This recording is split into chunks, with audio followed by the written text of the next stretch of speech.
الأهلاوية أسعد الله أوقاتكم بكل خير. السلام عليكم ورحمة الله وبركاته. كل سنة وحضراتكم طيبين، كل سنة وحضراتكم بألف خير، كل سنة وانتوا في صحة وسعادة بمناسبة عيد أضحى مبارك على أمة محمد كلها وجمهور النادي الأهلي ومصر وكل يعني المسلمين في جميع أنحاء بلاد العالم. يا رب يكون عيد خير علينا، عيد فرح. ربنا يكرم كل واحد بيتمنى بحاجة، ربنا يحققها له. طبعا طبعا احنا قعدنا ندعي يوم عرفة وربنا يتقبل منا ومنكم.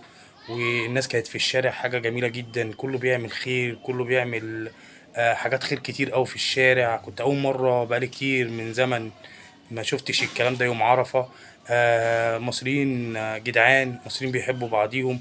النهارده كان درجة الحرارة عالية جدا، فربنا يتقبل صيامنا يا رب ويتقبل دعائنا، ويا رب يوعدنا ويوعد كل واحد مشتاق اللي هو يروح يوم زي ده، يروح يقدم مناسك الحج. فيا رب يا رب يعني مهما قلت من هنا للسنة الجاية، يا رب ربنا يوعد كل واحد مشتاق. وطبعا نتمنى التوفيق للنادي الاهلي يوم الثلاث ان شاء الله في ماتش الاتحاد المهم في الدوري.